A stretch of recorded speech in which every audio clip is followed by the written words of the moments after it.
Hi friends, I'm going to read a book today called Gittel's Hands. This is written by Erica Silverman with pictures by Deborah Norse Lattimore. And there is Gittel right there. And this story is about Passover. Long ago, there was a man known as Yaakov the water carrier. He lived with his daughter Gittel in a little house in a shtetl at the foot of the Carpathian Mountains. Yaakov loved to talk, and Gittel, being a good daughter, knew how to listen. She listened as she cooked and baked, embroidered and sewed. Gittel was always working with her hands. From rags and scraps, she made toys for the orphans and scarves for the beggars. There's Yaakov, and there is Gittel. Everything Gittel did was a wonder in her father's eyes. Yaakov the water carrier boasted and bragged about her to everyone he met. "My daughter made me a prayer shawl good enough for Elijah the prophet," Yaakov told the shoemaker. Gittel blushed. "It is a plain prayer shawl," she said quietly. "Her noodle pudding is like manna from heaven," she told the feather plucker. Gittel lowered her eyes. "Just an ordinary noodle pudding." He greeted the rabbi's wife. "Have you seen the work of my Gittel's hands?" "Papa, please," whispered Gittel. Yaakov raised his voice. "Her candlesticks are like nothing you've ever seen." "Such talk," the rabbi's wife wrinkled her brow. "Be careful with your words, Reb Yaakov. You don't know that boasting brings bad luck?" "Who's boasting?" replied Yaakov. "Every word is true." The rabbi's wife wagged a finger at him in warning. "Words once spoken are like little dibuks. They dance around and they cause all kinds of trouble." Yaakov laughed. "Such foolishness! I am not afraid of words."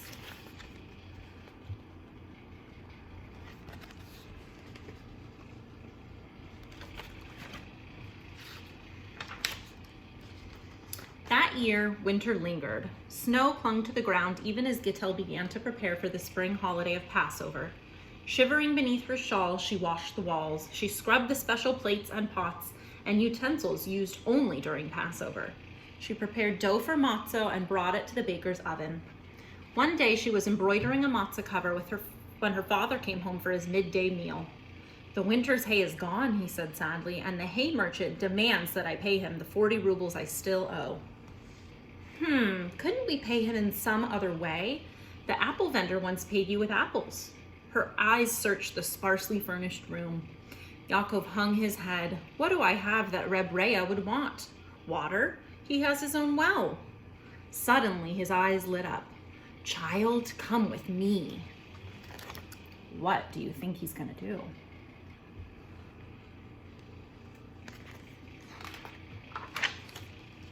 Yaakov harnessed his horse to the wagon and took Gittel to the grand home of Reb Reah, the hay merchant.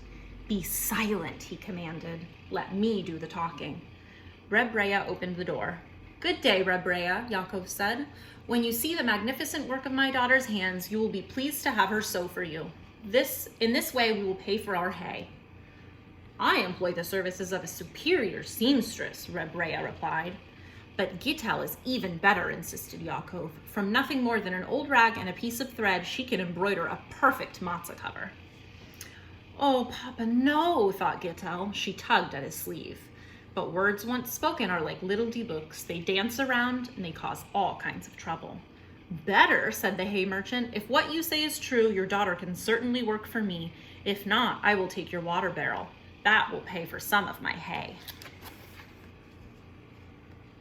There they are in their wagon. And there is their hay merchant. Reb Reah led Gittel to the parlor. He gave her a piece of cloth and a spool of thread. "I will return in 1 hour." "Please, may I have a needle for sewing?" asked Gittel. "Your father said nothing of needles," he replied, and he locked the door. Gittel searched the parlor, but she could not find a sewing needle anywhere. The sound of wings flapping frantically inside the chimney startled her. Looking up the flue, she saw a trapped dove. She reached in and very gently pulled it out. Trembling, the dove nipped at its oily feathers. "Little dove," said Gittel, "I cannot make a matzah cover without a needle, but at least I can help you." And she wiped its feathers clean of soot and ash. Then she held open a narrow window. As she watched the dove fly off, she thought she saw something moving in the courtyard. Who is out there, she wondered.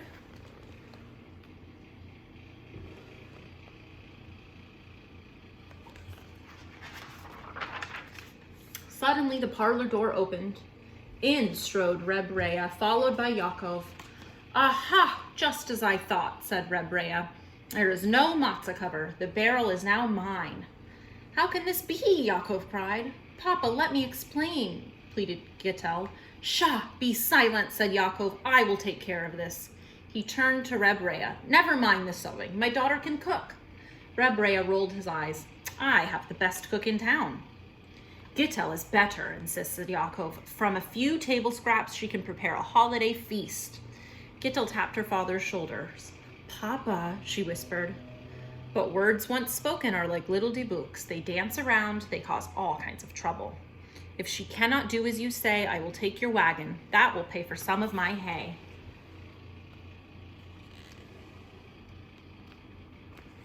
What do you think's gonna happen when she tries to cook? In the kitchen, Reb Rhea gave Gittel 1 egg, half a cup of milk, and a small chunk of cheese. He locked the pantry.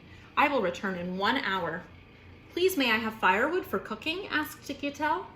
Your father said nothing of wood.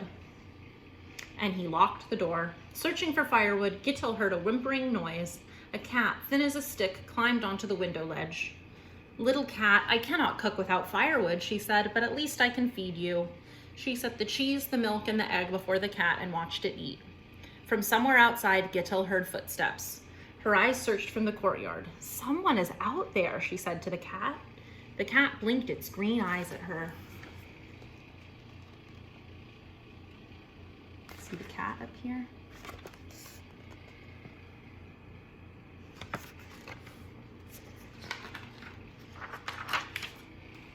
Just then the door opened.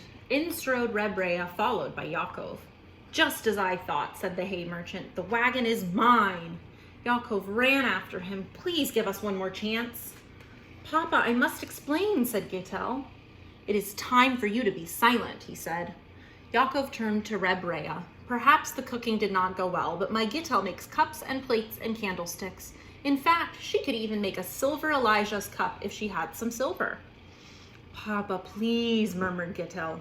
But words once spoken are like little debooks. They dance around, they cause all sorts of trouble. Fine, said Reb Rhea quickly. If she can do as you say, she may work for me. If not, your horse will be mine, and my hay will be paid for.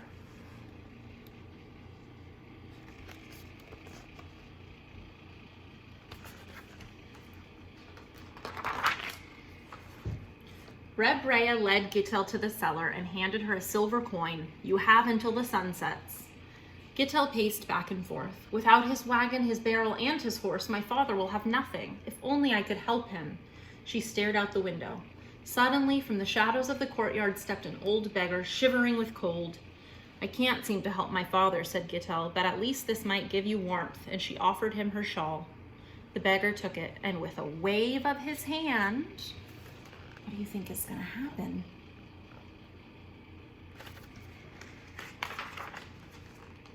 He was standing before her in the cellar. The green-eyed cat circled his feet. On his shoulder perched the dove. Suddenly a workbench appeared, and tools and bars of pure silver. Flames flickered in the hearth. Outside, the sun stopped in its path. The beggar showed Gittel how to make candlesticks and seder plates, and he watched in silent approval as she made a graceful Elijah's cup.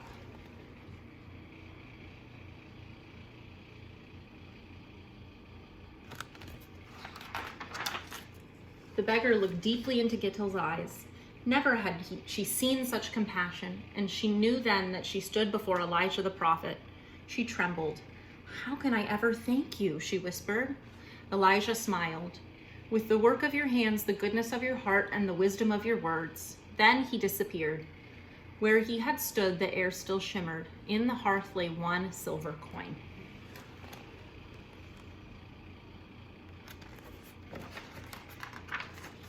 Outside, the sun sank behind the hills. The cellar door opened. In strode Reb Rhea, followed by Yaakov. Reb Rea's eyes opened wide. Yaakov, too, gazed in wonder at his daughter and the beautiful things she had made. I told you she's capable. Why, my daughter can...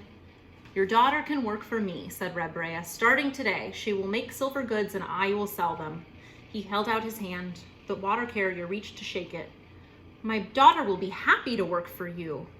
Papa, stop, cried Gittel, and she stepped between them. I have listened well. Now, with your permission, I will speak.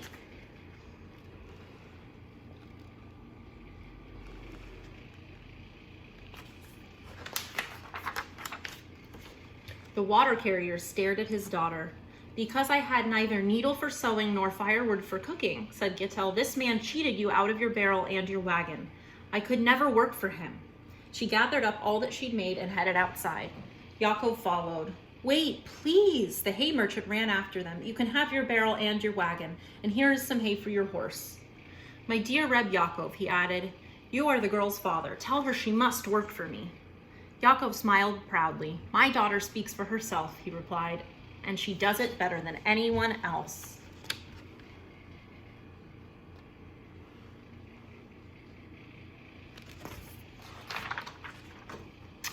From that time forth, people came from miles around to admire the work of Gittel's hands. They bought her finely wrought candlesticks, her intricate Seder plates, and especially her graceful Elijah's cups. It was whispered that Elijah himself had been her teacher. But you don't repeat it, for words once spoken are like little books. They dance around, they cause all kinds of trouble.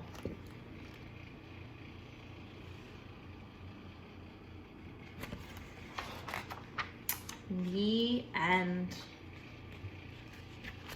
Bye, guys.